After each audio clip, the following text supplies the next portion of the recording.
বিসমিল্লাহির রহমানির রহিম।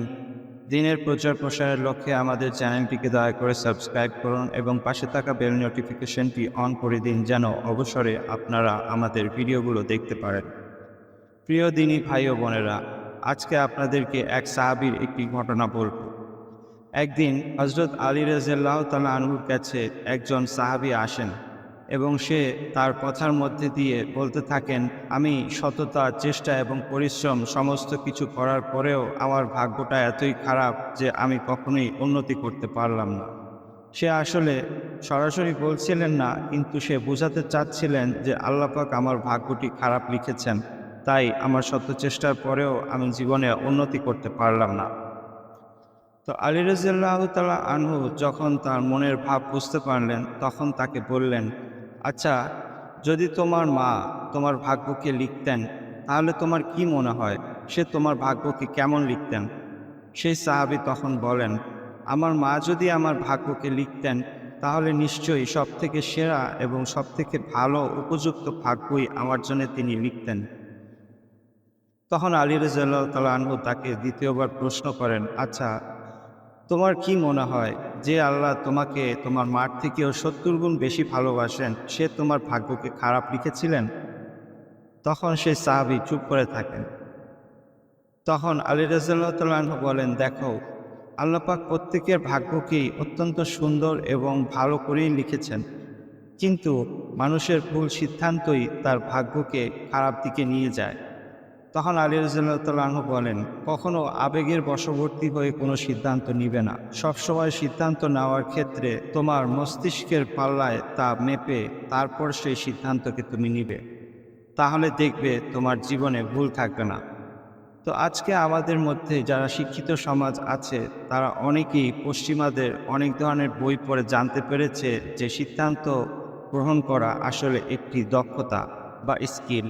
আর এই নিয়ে পশ্চিমা বিশ্বে অনেক বই লেখালেখি হয়েছে যে কিভাবে মানুষকে সিদ্ধান্ত নিতে হবে।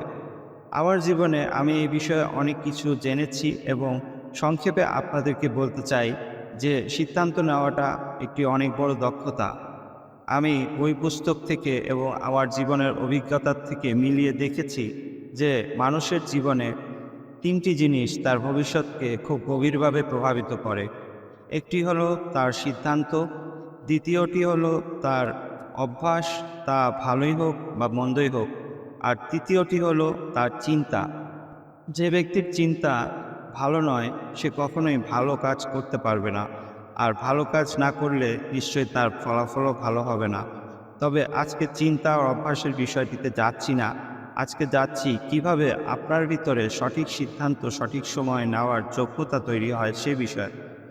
একটি আমল আছে যা আমার নিজের পরীক্ষিত, আর এই আমল করার মধ্যে দিয়ে আল্লাহ পাক আপনার ভিতরে এমন যোগ্যতা পয়দা করে দিবেন যেন আপনি সঠিক সময়ে সঠিক সিদ্ধান্ত নিতে পারেন এবং জীবনে কখনো যেন পরবর্তীতে আফসোস করতে না হয়।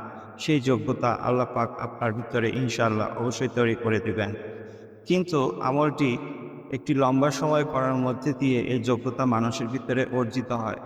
যদিও আমলটি ছোট, কেউ ইচ্ছে করলেই ইহা ধরে থাকতে পারেন, কোনো লম্বা চড়া আমল নয়, খুব সহজ এবং খুব উপযুক্ত। কিন্তু এর পাশাপাশি এই আমলে এত বড় একটি ফায়দা রয়েছে যা শুনলে নিশ্চয়ই আপনাকে এই অল্প সময় দিতে কোনো কষ্ট হবে না, আর তা হলো মানুষের স্বাবলম্বী হওয়া। পৃথিবীর প্রত্যেকটা মানুষ যার ভিতরে ন্যূনতম আত্মসম্মানবোধ রয়েছে, সে কখনোই কারোর উপর নির্ভরশীল থাকতে চান না, তা হোক তার যুবক বয়সে অথবা বৃদ্ধ বয়সে। যে ব্যক্তি এই আমলটি করবেন, সে তার জীবনে আর্থিক বিষয় এবং সমস্ত বিষয়ে স্বাবলম্বী হতে পারবেন, এমনকি সিদ্ধান্ত নেওয়ার ক্ষেত্রেও সে নিজেই নিজের সিদ্ধান্তগুলোকে নেওয়ার যোগ্যতা ইনশাল্লাহ তার ভিতরে পয়দা হয়ে যাবে। তবে সিদ্ধান্ত নেওয়ার ক্ষেত্রে হুজুর পাক সাল্লাল্লাহু আলাইহি ওয়াসাল্লামের সুন্নত হলো, যে বিষয়ে আপনি সিদ্ধান্ত নেবেন সেই বিষয়ে সম্পর্কযুক্ত যে সমস্ত ব্যক্তিবর্গ আছেন, তাদের সাথে অবশ্যই সিদ্ধান্তগুলো নেওয়ার আগে পরামর্শ করবেন, কিন্তু সিদ্ধান্ত আপনি একাই নেবেন। আরেকটি বিষয় যা আমি আমার জীবন থেকে শিখেছি, তাও আপনাদের সাথে শেয়ার করতে চাই। একটি পরিবারের বড় সিদ্ধান্তগুলো, যেমন আপনি কি ব্যবসা করবেন, কোথায় বাড়ি কিনবেন বা এ জাতীয় যে সমস্ত সিদ্ধান্ত, সেই সমস্ত সিদ্ধান্তের ক্ষেত্রে অবশ্যই আপনার স্ত্রীর সাথে পরামর্শ করবেন, কিন্তু আপনি নিজের সিদ্ধান্ত নিজেই নেবেন।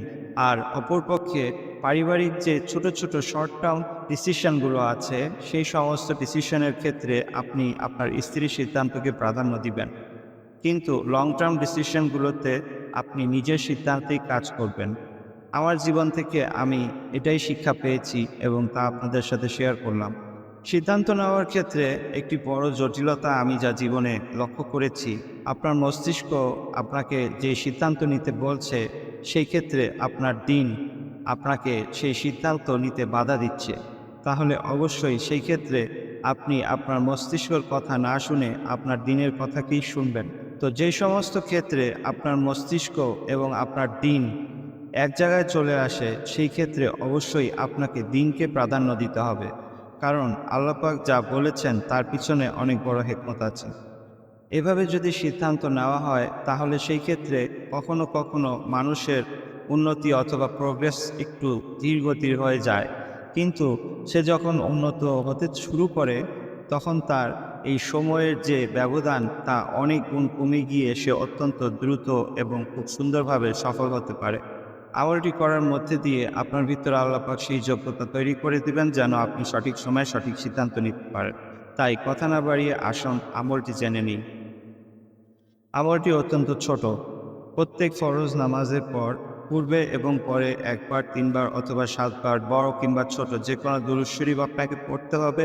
আর মাঝখানে আল্লাহ পাকের একটি পবিত্র নাম ইয়া হাকামু মাত্র ৮০ বার আপনাকে পড়তে হবে। আর এই আমলটি করার মধ্যে দিয়ে এই ফায়দাগুলো ইনশাআল্লাহ আপনি ধীরে ধীরে বুঝতে পারবেন। এই আমলটির দ্বারা আপনি নিজেও উপকৃত হন, আপনার ভাই বন্ধু আত্মীয়স্বজন সকলের সাথে ইহা শেয়ার করুন। আমার জন্য দোয়ার দরখাস্ত। আসসালামু আলাইকুম ওয়া রাহমাতুল্লাহি ওয়া বারাকাতুহু।